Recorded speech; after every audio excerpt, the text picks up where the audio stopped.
Hello, my name is Chris Kaufman, and I am the Education and Interpretation Manager at Lexington Historical Society. Lexington Historical Society is more than a historical society.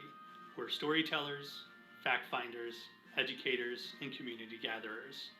Our historic house museums not only tell the stories of the past, but help us think about the world today and how we can shape the future. Every year, we welcome thousands of visitors to Lexington to learn about the first shots of the American Revolution.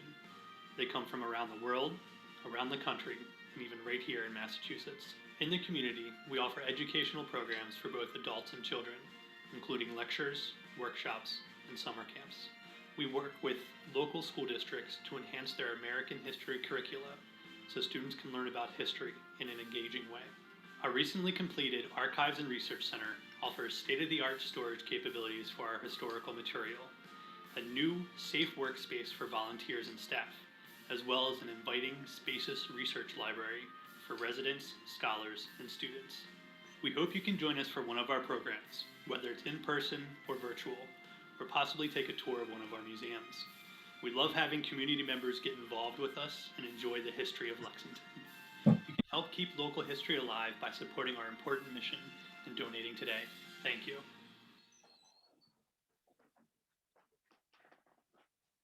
Thanks, everyone. All right, so Susan, I'm going to pin you so that everyone can see you even when we start screen sharing. Okay. As we are watching Susan's screen this evening, you will notice that you'll have a few options for viewing this presentation, which will also come about if you sort of hover your mouse around the box with Susan's face that will pop up next to her screen share. So you'll have the option of just viewing her at a few different sizes or eliminating the talking heads portion of the program altogether. So that's something that can be fiddled around with on your end of the screen. All right, so whenever you're ready, Susan, feel free to start the screen share. Oops. Ended up in the middle here. Let's try this again.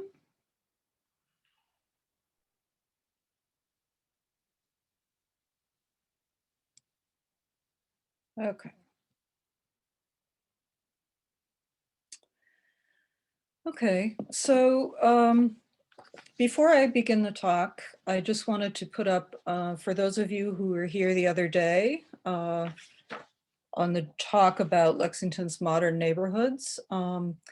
These are just a few photographs taken by my father of Turning Mill under construction. The one on the bottom is from our side yard from 1955 and 56. So I grew up with sort of a ringside seat. I mean, this is a little before my time, but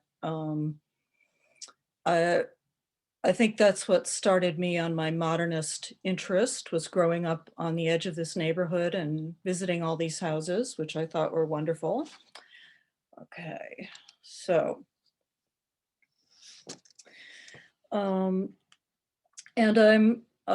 This was a paper that I originally prepared for a fashion history conference, and I'm going to be reading some of it, so I apologize for that, but there's a lot of information I want to get in, so here it goes.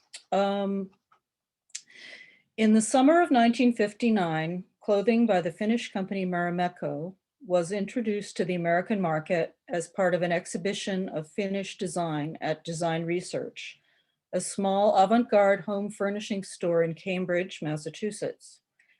Marimekko dresses were only one of the offerings featured in the exhibition, but they were an immediate and unexpected success, hailed as fashion status symbol for the intellectual, and setting off a local craze that went on to become a unique cultural and fashion phenomenon.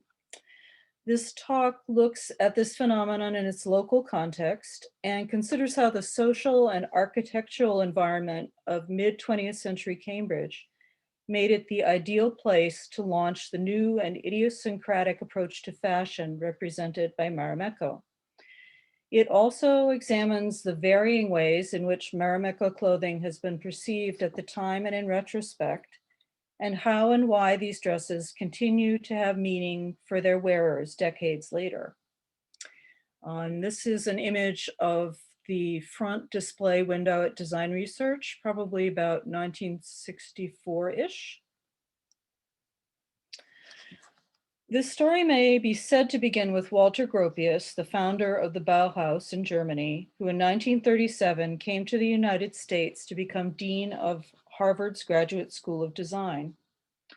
In 1946, a group of young architects, Jean Fletcher, Norman Fletcher, John Chip Harkness, Sarah Harkness, Robert Macmillan, Louis Macmillan, and Benjamin Thompson, joined with Gropius to form the firm called the Architects Collaborative, or TAC. One of these young architects, Benjamin Thompson, who I believe is on the far right in this photograph, would later found Design Research.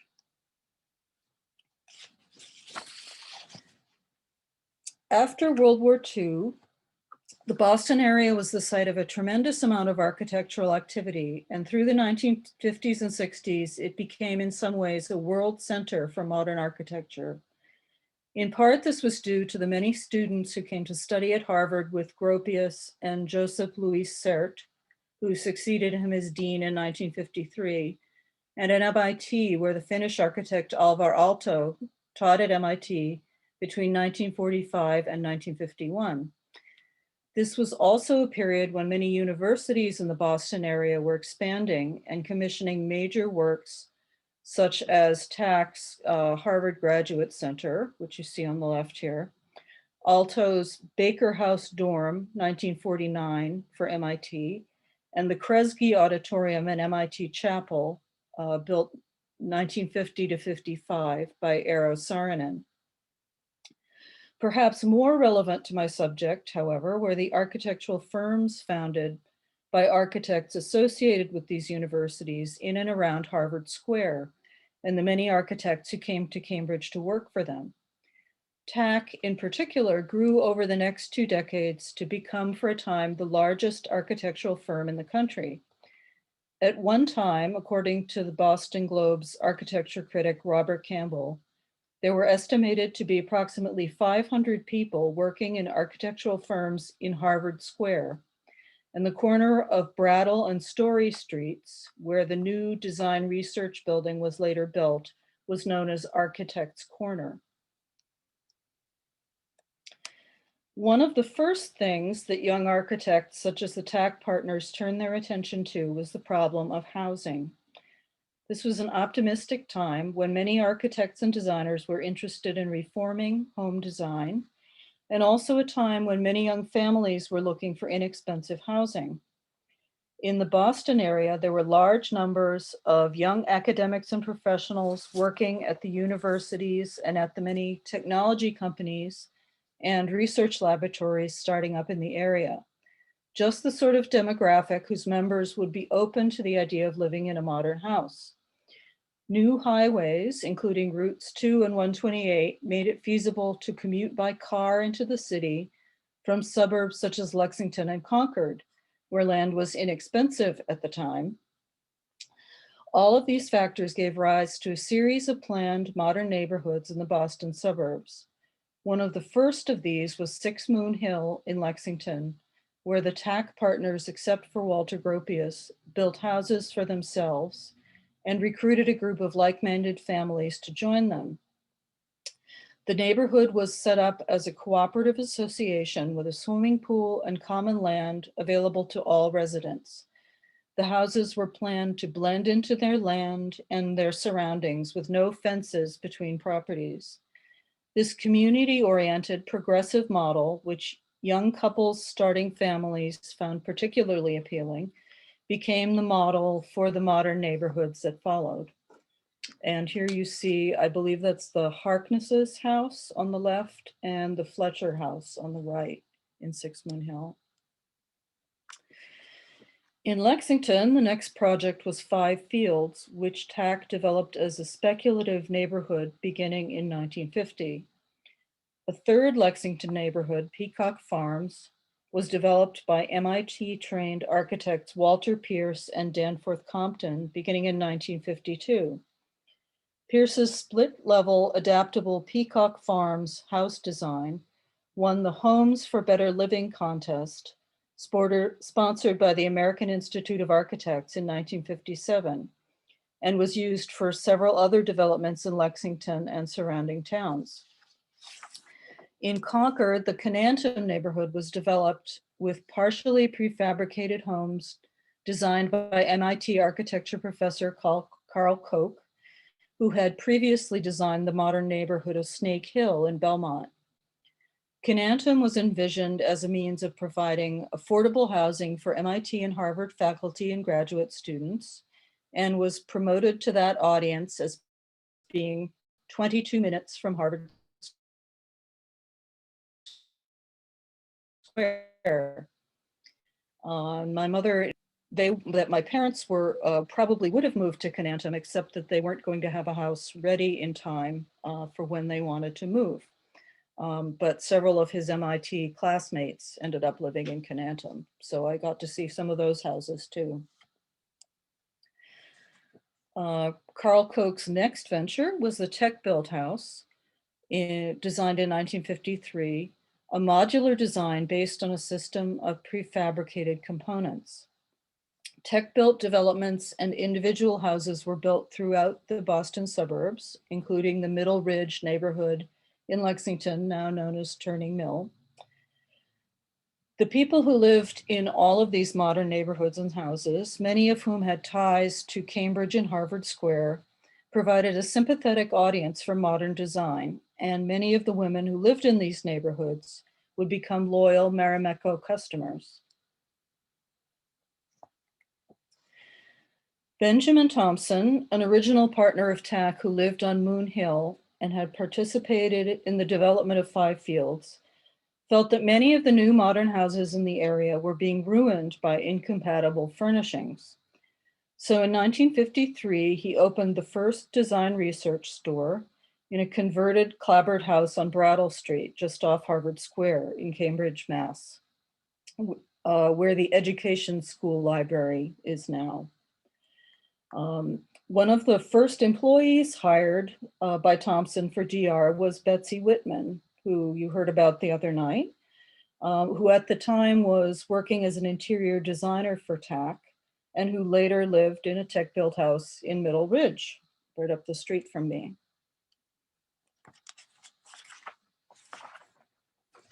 Design Research was founded to give people access to high-quality modern home furnishings, which at the time were only available at high-priced showrooms, and to let them choose what they liked for themselves without going through interior decorators.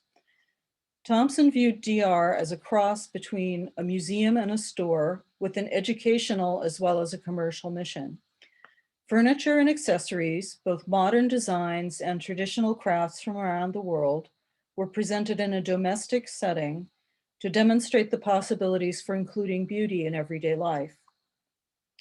Clothing, as part of the, quote, total environment, was included in this mix, usually in the form of traditional garments such as Bolivian sweaters, Austrian boiled wool jackets, and Norwegian fur hats.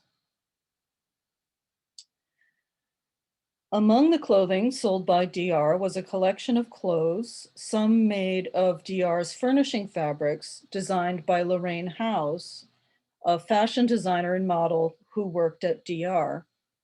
And here you see her modeling a cape that she designed for DR that was purchased by Walter Gropius for his wife, Isa. And Historic New England commissioned her to make a replica of the cape that they could hang in the closet in the Gropius house, which, because it's open, is exposed to light. So the original was becoming faded. So she did make a replica, but here she is posing for me in the original. Meanwhile, in Finland, in 1949, together with her husband Viljo, Armi Ratia, who you see here, founded Printex, a textile printing company, with the idea of reviving an oilcloth factory that Viljo Ratia had purchased. Armi Ratia had been trained as a textile designer and had worked in advertising, and she strongly believed that the company should produce something new and different. She designed some fabrics herself and also invited other artists to work for the company. The distinctive Printex fabrics were screen printed by hand on long benches, go here, by teams of 2, 30 meters at a time with a separate screen for each color. Great attention was paid to the quality of the cotton fabric, the quality of the dyes, and most importantly, the mixing of the colors.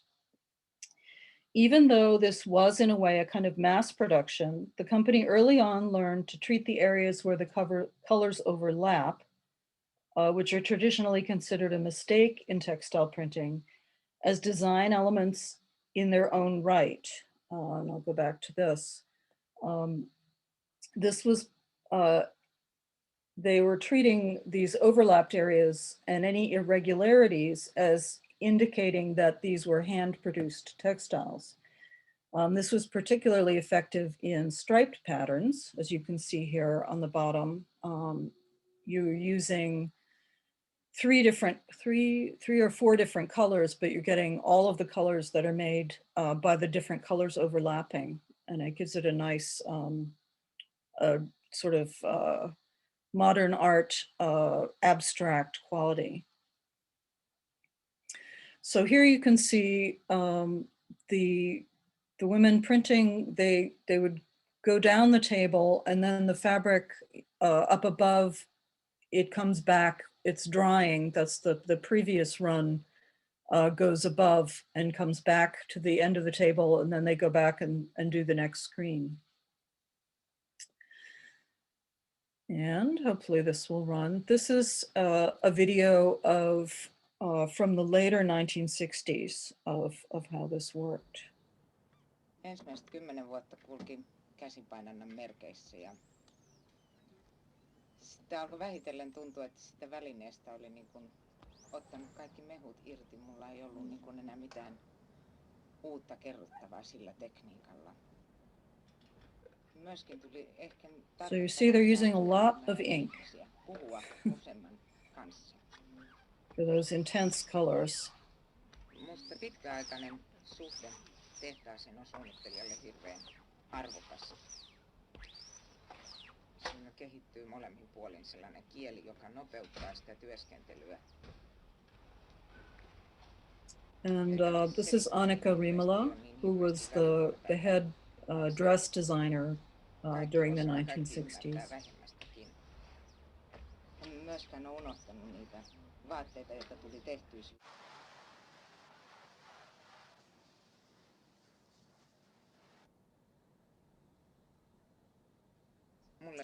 And here she's choosing color combinations. As you can see, they had quite an enormous library of different colors to choose from.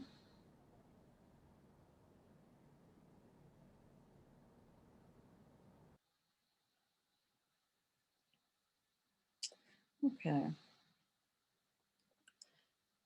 As many of the Printex designs were large scale and abstract, Armi Ratia found that they were difficult to sell because customers were not sure how to use such fabrics. So with the idea of boosting sales, she produced an experimental collection of clothing made with Printex fabrics. These were presented at a fashion show in May 1951 under the name of a new sister company to Printex, Marimekko. The name Marimekko was made up of 2 words, Mari, which is the girl's name Mary, and Mekko, meaning a simple dress or little girl's dress. So Marimekko means a simple dress for Mary. And incidentally, Marimekko this month is celebrating its 70th birthday. So commemorating that first fashion show. In 1953, Vuokko Eskolin, later Eskolin Nurmisniemi, who had trained as a ceramic artist, joined Marimekko as a designer of fabrics and clothing, and under her influence, the collections became deliberately simple and functional in keeping with the company name. The dresses Eskelin designed hung straight or flared out slightly from fitted shoulders and had their own shape independent of the wearer's figure, so required no girdles or other restrictive undergarments and allowed for complete freedom of movement. Her early designs did much to establish the look of Marimekko, and some of them have remained in production ever since they were first introduced. Such as the Iloinen Taki, or Happy Smock, which you see on the right, is still in production. From the beginning, Marimekko dresses were photographed in unconventional ways.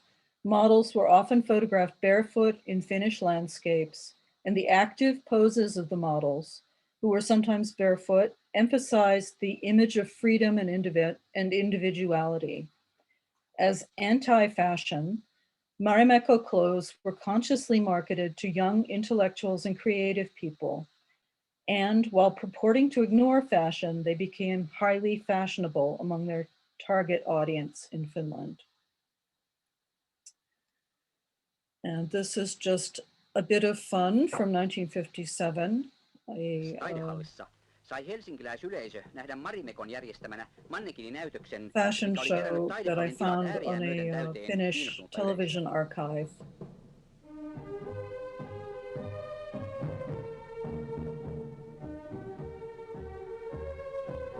Tämän luomuksen nimi on Kotimukava.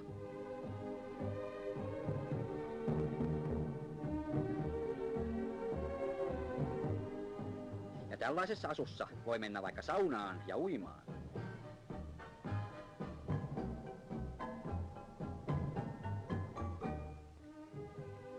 Ja siinä iloinen äiti kotona.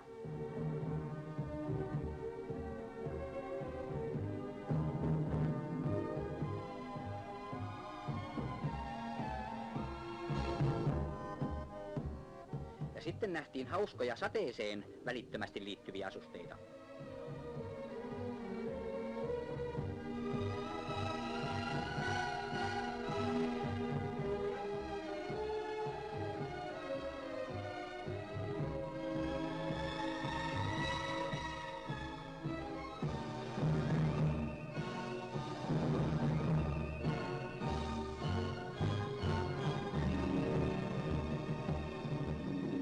Tässä asussa jumpataan ja leikitään.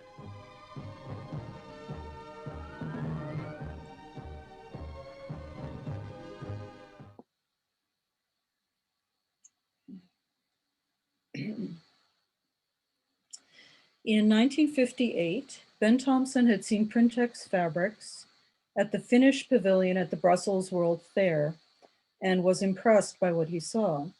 The same year, Cambridge architecture student Robert Eskridge and his wife Peggy, both of whom worked at TAC, went to Finland on a Fulbright fellowship and acquired several Marimekko dresses and met Marimekko.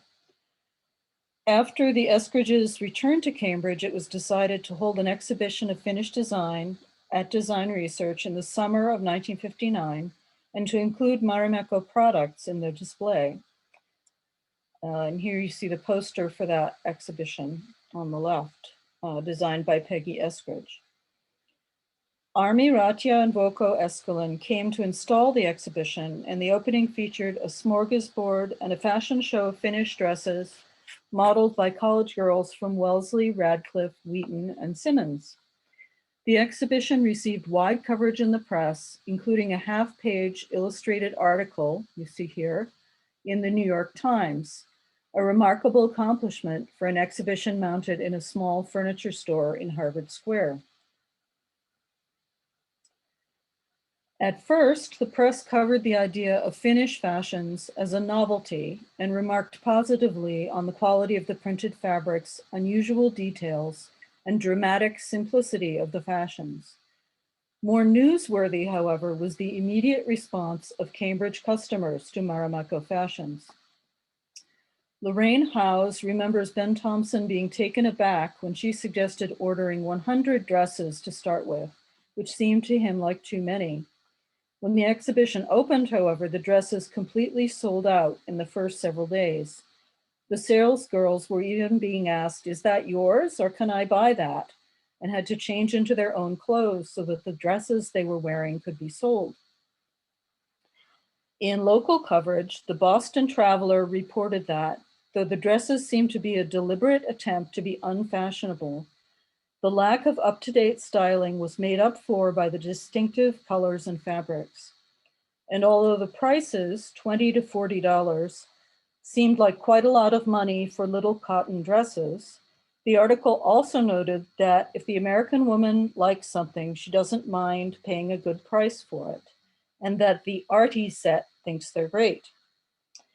The first Marimekko customers were drawn from the immediate community of architects, architects' wives, designers, and other creative types surrounding DR and TAC, such as these ladies posing in DR's garden in the spring of 1960, most of whom worked for DR. However, word soon spread to the general community and to the student body of Radcliffe, just a few blocks away from DR. And you can see Ben Thompson is on the right, and the gentleman sitting down is Claude Bunyard, who was the sales manager in the 1950s. The appeal of these clothes, apart from the practical, comfortable cut and the bold and sophisticated use of color, was summed up by Armi Bhatia in early press interviews. She said, "I really don't sell clothes. I sell a way of living. They are designs, not fashions. Cutting is as simple as possible. My approach is something like the architect's. He makes a house for people to live in. I make a dress for women to live in." On another occasion, she said, "I sell an idea rather than dresses. I sell a new woman. The Marimekko woman is easily recognized. She may work in an office or at home, but her style in wearing dresses is to forget them." By 1961, DR had signed a formal agreement with Marimekko, giving them exclusive distribution rights for the United States. And DR advertisements reported that 100 new dresses were arriving from Finland each week. Design Research had also, in 1959, opened a small shop in New York City, the first of several branches it would open over the next few years.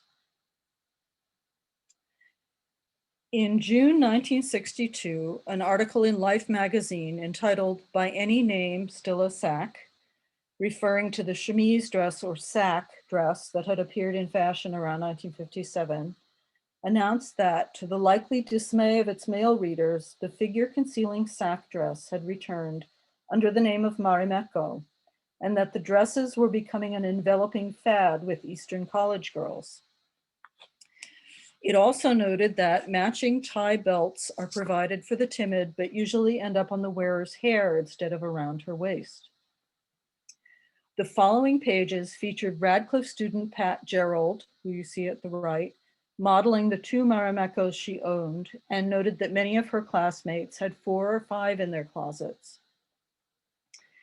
Jane Holtz Kay looked back on this time from the vantage point of 1974 in an article for the Boston Globe as follows. Flashback 1960. They are 20 or 21, Radcliffe juniors and seniors, a known elite, wearing capezios and no socks and no stockings, bare legs and trench coats in the biting Cambridge winter. They are plain girls, deliberately plain as their basic green book bags, giving to disdaining, or rather carefully inculcated to disdain, the things of the flesh, material opulence being a clear and present danger, attesting to a lack of intellectual rigor. So there they are, nonetheless, purchasing a luxury item. There, in the red clapboard house, chopped up and labeled Design Research, they are talking to a larger-than-life Swedish salesgirl. They are carrying their hoarded checks, graduation to be checks, should be books checks, birthday checks, menial job checks, tugging the folded pink slips out of the pockets of battered wallets, picking out cotton dresses that are rough-hewn but bright, simple but dateless, that are very much material objects. In 1963, when Design Research opened a second, much larger store in New York City, Eugenia Shepard wrote an article for the New York Herald Tribune, which you see here, titled Uniform for Intellectuals. It begins, "What Lily Pulitzer has done for socialites, a charming Finnish woman named Armi Ratia has done for intellectuals, given them a uniform." This was particularly true in Harvard Square, as observed by a travel feature in the New York Times in 1964. In the cartoon accompanying the article, every woman in a sea of bookish pedestrians in front of the Harvard Coop is wearing what is clearly a Marimekko dress. And I was giving this similar talk in front of an audience a couple years ago, and Paula Cronin, who wrote this article, was in the audience, so that was a nice surprise. As Virginia Lee Warren of the New York Times wrote in 1964, in an article entitled "Finnish Fashions Take Spirit to Wear," quote, "It takes a girl with courage and a lot of self-confidence to get away with a Marimekko. These dresses from Finland do almost nothing for the wearer. But when a girl does accept the challenge and manages to carry it off, she can feel that she has accomplished something. She has left the herd and gone out on her own." The same story also quotes Frances West, later Gitter, who at the time was the Marimekko buyer for DR on the subject. She said, "You have to learn to depend on yourself. Once you get used to the idea that they're not going to help you, you just relax and feel comfortable." In a similar vein, in the fall-winter 1963 issue of American Fabrics magazine, an article entitled "Marimekko, Fashion Status Symbol for the Intellectual," undertakes to explain the Marimekko phenomenon to the magazine's readers in the fashion trade, advising them that Marimekko is evidence of a new breed of fashion individualist who are no longer willing to be enslaved by fashion. On a visit to Harvard Square, the acutely perceptive author notes that every other young woman on the street is wearing a Marimekko. Now, Harvard Square is neither the Place Vendôme nor the Plaza at Fifth Avenue. It has never been noted for its fashion consciousness. Yet here is a fashion which has conquered the citadel of deliberate and aggressive plainness. Moreover, Marimekko is not confined to Harvard Square. In New York, in Amsterdam, in Berlin, wherever intellectuals foregather, you can spot the Marimekko as easily as one Harvard man used to be able to spot another in the Shepherd Hotel in Cairo. I love that image. The article continues, "It is a fascinating experience to sit unobtrusively in the design research shop and watch the women come and go. They are excited. They are collectors in search of the unique print, the unexpected combination of colors. Many of them already own one or more Marimekkos. They are adding to their collection, and what is motivating them can hardly be described as fashion. A more exact word would be design." Later in the 1960s, the scale of the pattern increased, as you can see here with the earlier Tarha pattern from 1963 and the 1966 version where it's blown up to larger scale. And I'll show you an even larger scale later after the talk. Dresses bore copyright labels giving the original design date of the fabric, which might be years earlier than the dress. Which is an unusual thing to do in fashion where everything's supposed to be up to date. But here the implication being that this is a lasting classic design. Marimekko's designers enjoyed experimenting with new color combinations, creating entirely different effects with the same screen. As you can see on the right, these are all the same fabric pattern, but in 3 different colors. Looks, you know, you would think that it was a completely different pattern. The phenomenon of collecting could even extend to multiple dresses in the same color, because the printed fabrics for the dresses were for the most part not planned according to the shape of the dress. So the placement of the pattern, such as a large-scale target-like spot on a particular dress, was governed by chance, and each dress was unique. And here you see again the earlier patchouli pattern on the bottom being blown up to enormous scale. And this is the same pattern that you saw them printing in that video earlier. In a letter in 1966, as mainstream fashion moved closer to the look that Marimekko had embraced in the 1950s, Francis Gitter wrote to Amiratiya describing a new problem emerging in the New York store, that young, hip customers were now finding Marimekko old-fashioned. In her opinion, fashion had caught up with Marimekko and had now gone off in another direction.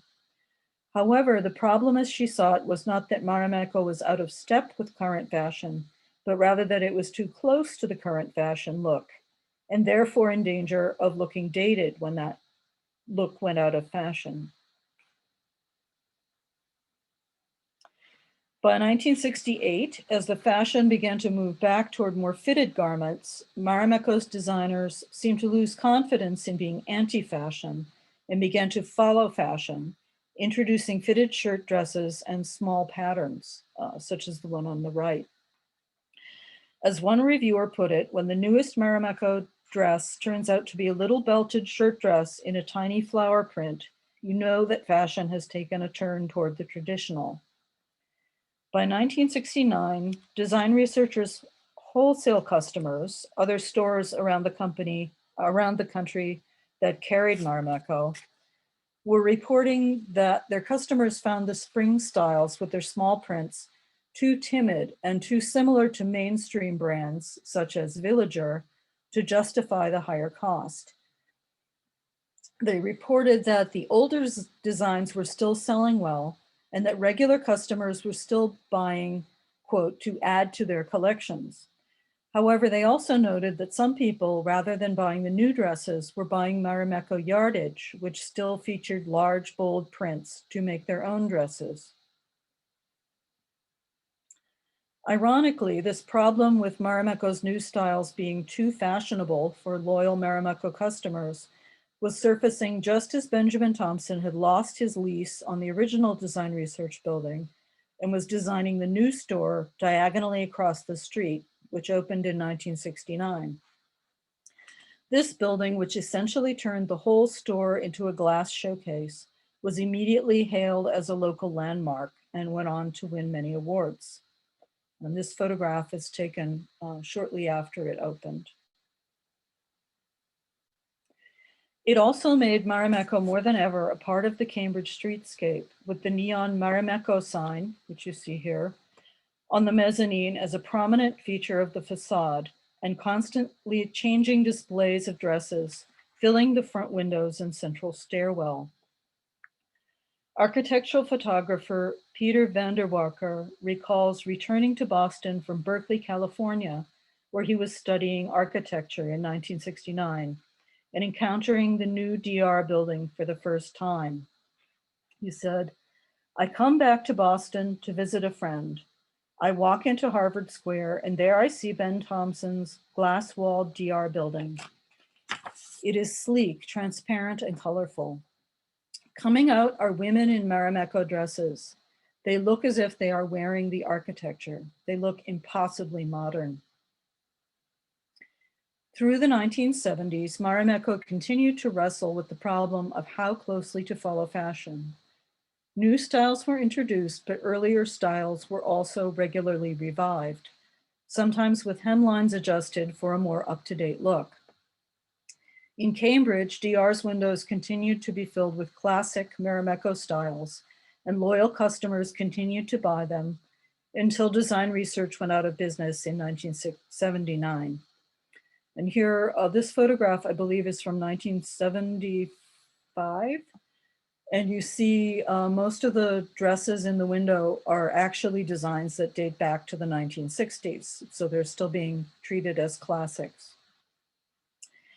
In some ways, the struggle between fashion and anti-fashion has continued in Marimekko collections up until the present day in a cycle that bears comparison to that experienced by other purveyors of artistic or aesthetic dress, such as Liberty and Company in the early 20th century. Styles that begin as timeless or outside of fashion end up influencing fashion, moving quickly to being ahead of fashion, then in fashion, then out of fashion.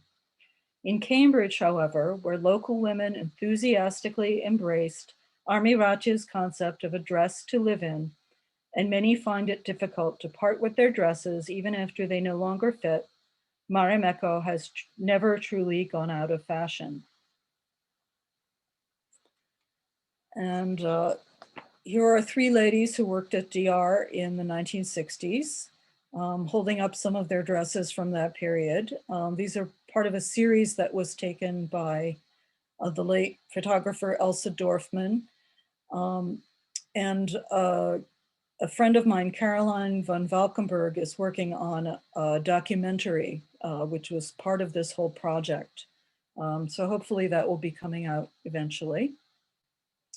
But here you see they have their dresses, even though they no longer fit, because they mean something to them. And just one last slide. This was a wonderful opportunity to work on this installation, which happened after Crate and Barrel left the building in Harvard Square, which they had been there ever since DR closed. The building was sitting there empty, and Jane Thompson, Ben's wife, approached the landlords and asked if we could do this installation in the building featuring vintage DR projects. And it was set up, I believe it was for about 5 months and just viewable from the street, but it was really a wonderful project to work on. So that concludes my presentation, the slide part of my presentation.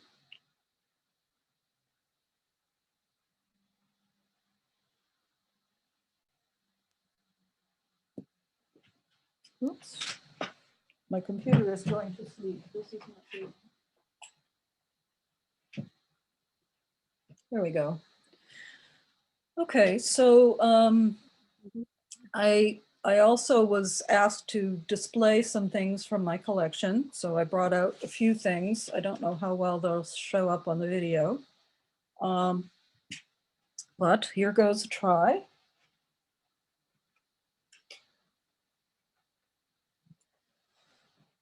So this is a dress probably from about 1960 that is designed in one of Vuoko Eskelin's designs, with a little ruffle at the bottom. Very, very simple and austere, and definitely no waist involved, although it was probably sold with a belt. But again, you weren't really supposed to wear the belt. It was just there as in case you felt like you needed it.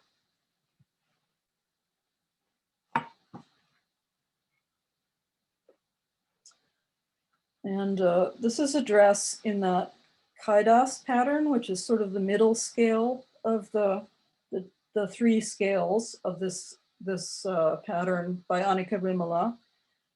And where these yellow spots, which only show up occasionally, it's entirely random where they end up on the dress. So you could have a whole rack of dresses in this exact same color, but you could pick out the one, where you liked the yellow spot the best.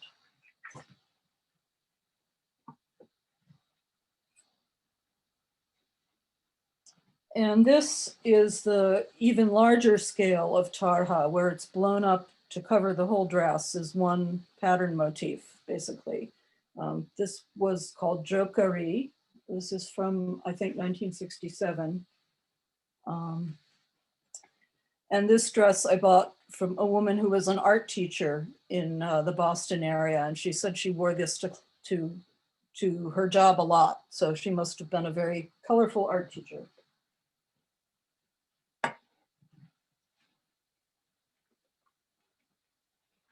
This is a raincoat in that enormous spot pattern, which they were printing in the video. And it shows some of the sort of whimsical details. It has pockets not only in the front, but also in the back. So I don't know what you would use those for, but they're there if you need them.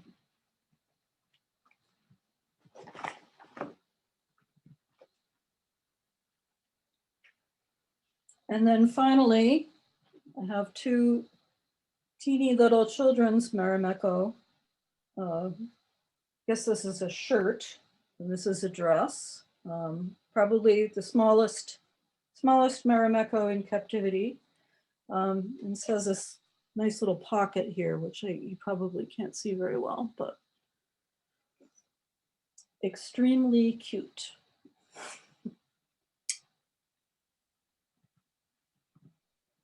And then you saw one of these earlier in the slideshow, but these were the Mokkofanti, or chunk fant is the English translation, designed by Annika Rimala. I think they were probably trying to find a use for extra dress fabrics, and she came up with these wonderful little guys. So they're sort of a trademark.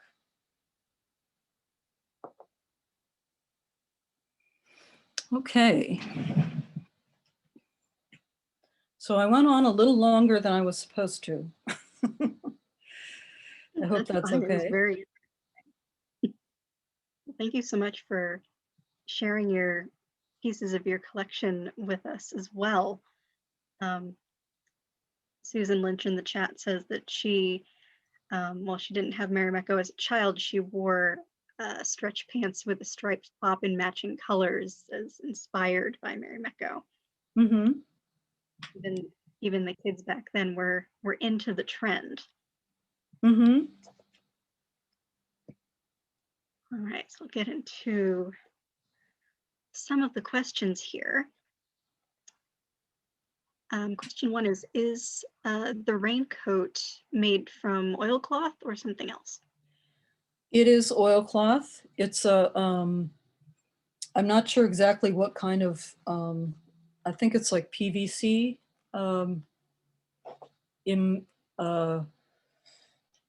Yes, but oilcloth, they also made oilcloth sold as yardage, which people used a lot for tablecloths, but it's oilcloth, and some of the early ones actually are having, I have another raincoat that's starting to crack, which is sort of an inherent problem with 1960s oilcloth, that, you know, the plastics are not stable. So you have to be really careful. I make sure to keep it in a stable environment so that, you know, if you keep it in a hot attic or something, it probably would not last very long. Great. And we have a question from William. Did Marimekko do any clothing for men? Yes. I should have mentioned that as equal access here, but they were more, primarily they did the shirts. There's the classic Joka or Every Boy's Shirt, which is a striped with that same piccolo pattern. This striped pattern, which those are still in production. That's another Vuoko design.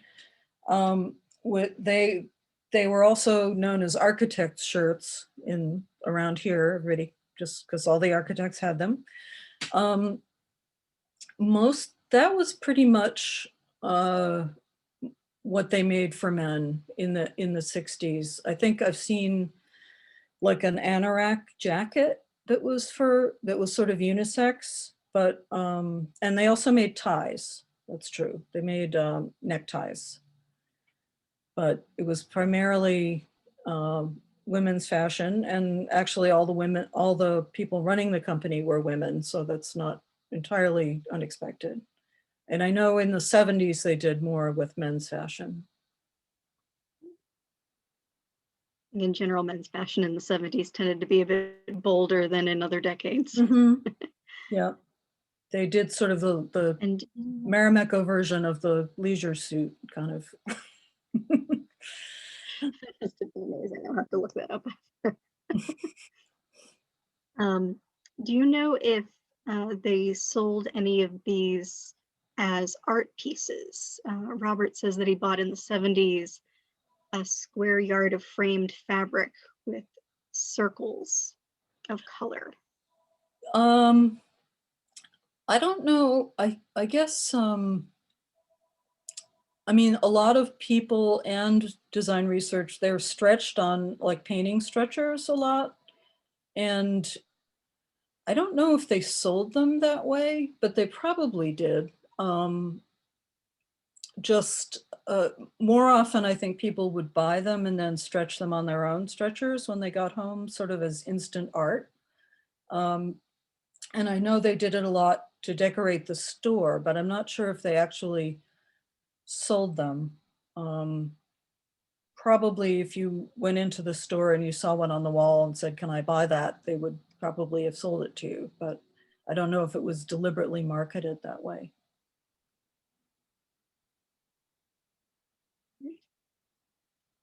And Wanda is curious if you could talk a little bit more about some of the work you two have done together with some of the famous fans like Georgia O'Keeffe and Jackie Kennedy. Oh, yes.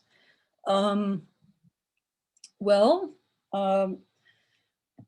I worked with Wanda on the exhibition on Georgia O'Keeffe's wardrobe, and part of the reason I think that I got involved in that project was that Georgia O'Keeffe owned, I think, 6 Marimekko dresses. And it's still not entirely clear where she got them because she was living in New Mexico at the time. But she got on to them very early, like 1959. So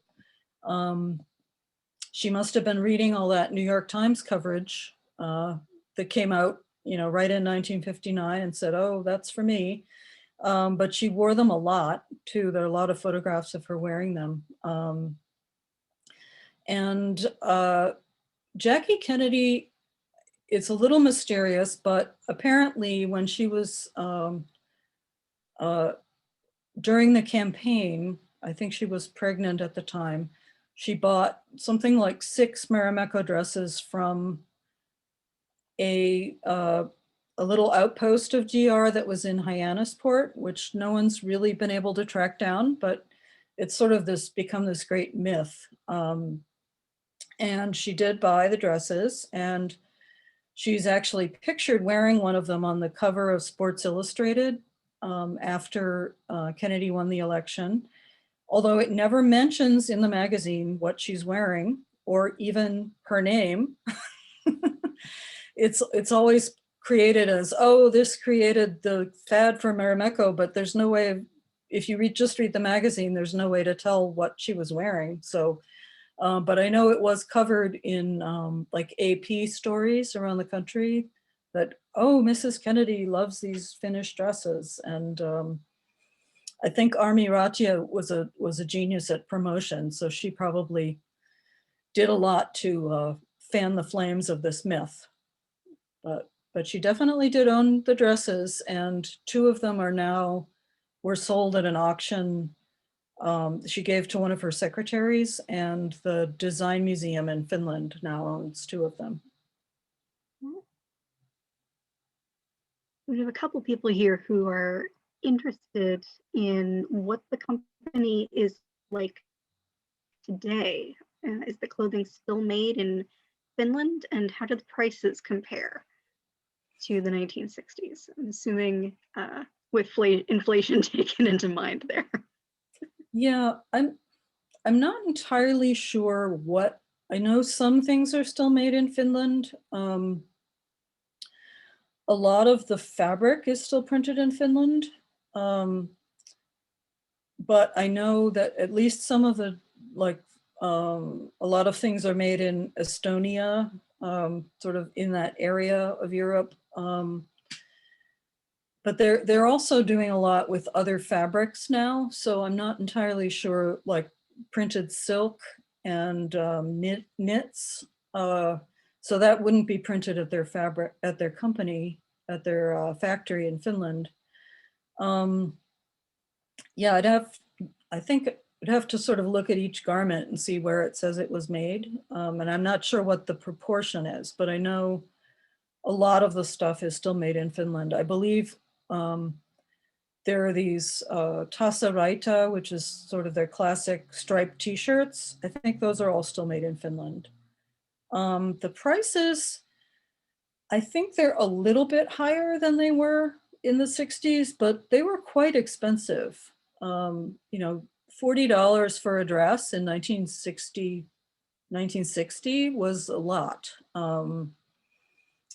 And I know I talked to a woman who had one of the wool dresses and it cost $120 in 1963, which would have been the equivalent of, I don't know, $400 today. I mean, it was not inexpensive.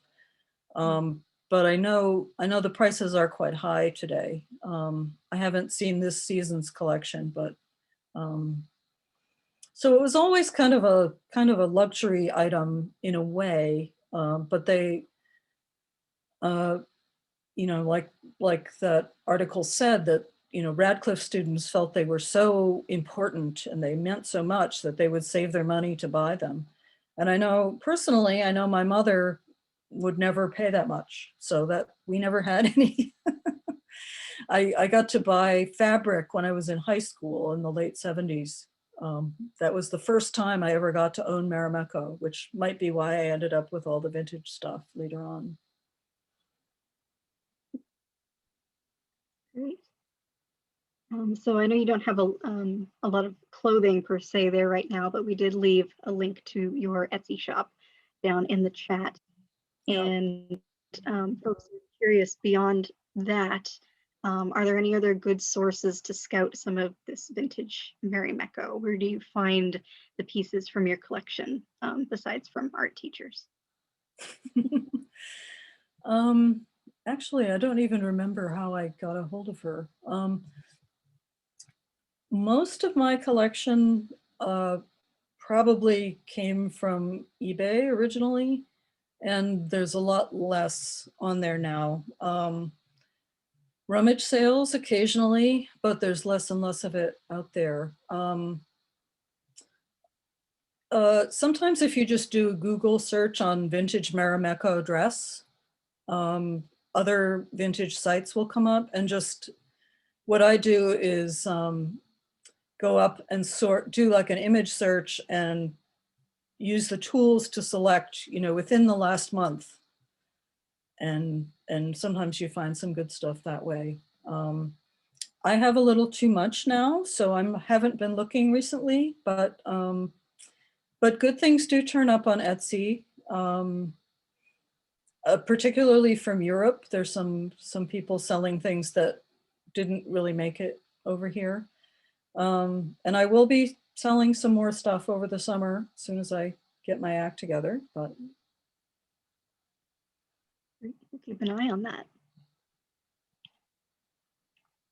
All right, I think we have reached the end of our batch of questions here. If anyone else has anything that they'd like to know about Marimekko or design research, stick them in the Q&A box. Now, I would like to address, there's someone who is asking how to get a hold of Wednesday's program. Feel free to email me at programs@lexingtonhistory.org, and we can set something up with that.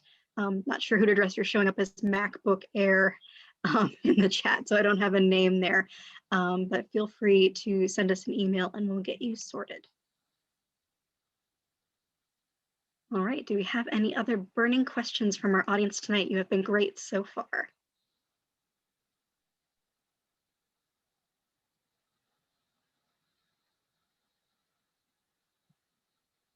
That's the one thing with Zoom. I wish they had that ... that said that someone's typing. Something else has come in. Oh, thank you, Hillary. I will get right back to you on that. All right. Note here.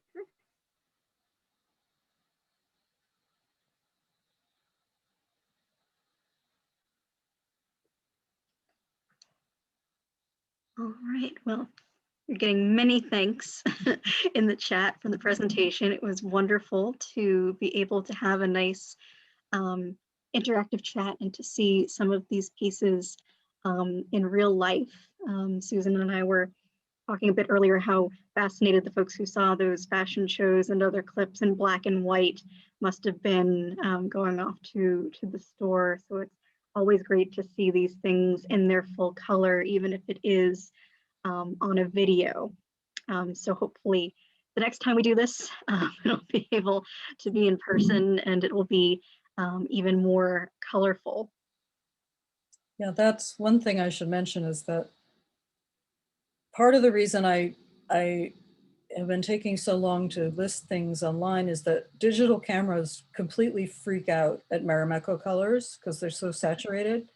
So sometimes it'll like turn it pink to green, or it just does really weird things. So I think the colors are so bright that sometimes digital cameras can't handle them. So. And computer screens can be so temperamental, like we were saying earlier, they, depending on what's behind you or what the Yep. specific configuration is, colors can look completely different from monitor to monitor, which is so frustrating. And Lynn just wants everyone to know that she has fond memories of your talk at the Lincoln Library, where you invited everyone to bring their quilts and wear their dresses. I would love to do that sometime in the future. Oh. Yeah, that was a, FOMA did a talk with, well, Jane Thompson was the main draw there, but I did a talk also. It was really fun. That sounds like a lot of fun. We had, of course, a couple of years ago, one of our fundraisers for the year was a 1960s theme, and we had an awful lot of fun. Be great to do that again.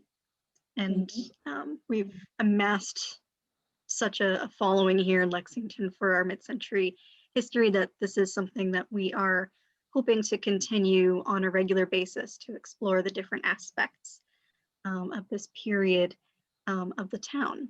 Now, our final lecture of this series is going to be tomorrow morning at 10 a.m. We're going to be having Katie Flynn of Heisel Flynn Architects, who has done some updating and remodeling of mid-century modern homes in the area. And she is going to be speaking a little more to a recent project that she did on DeMar Road and how she has worked with the sort of framework of these houses so that they can keep all of their character and also be a little more livable for a modern family, kind of playing around with those open floor plans to maybe switch some things up while still keeping in the same style. And good point, Lynn. James Thompson may have been the main draw, but you were terrific. So don't sell yourself short there. You have a lot of fans in the audience. Thank you. All right, so it looks like we have reached the end of our questions. And what an amazing presentation it was. Thank you so much for joining us this evening. Well, thank you. Really appreciate it. So if anyone else is interested in joining us for the final piece of our presentation, definitely go to our website. I will drop a link in the chat so that our final talk will be tomorrow on this subject, but we do have more programs happening throughout the rest of the month. Next week, we are going to have Ken Gloss of the Brattle Bookshop, who will be presenting about the joys of antique book collecting and doing some appraisals. And then the last week of the month, we are celebrating the 50th anniversary of Lexington's 1971 anti-Vietnam War protest, which was also the scene of the largest mass arrest in Massachusetts state history. So be sure to check that out. We are going to be having some folks who were there, organizers and arrestees from that protest, giving their insight onto how that historical event happened. So going back also a little bit more into that mid-century history. We're very excited to keep exploring the vast array of important history that the 20th century has to offer here in Lexington, as well as the 18th.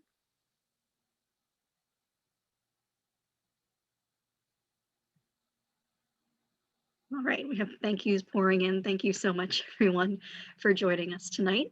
And we hope to see you again sometime soon. Right. Good night, everyone.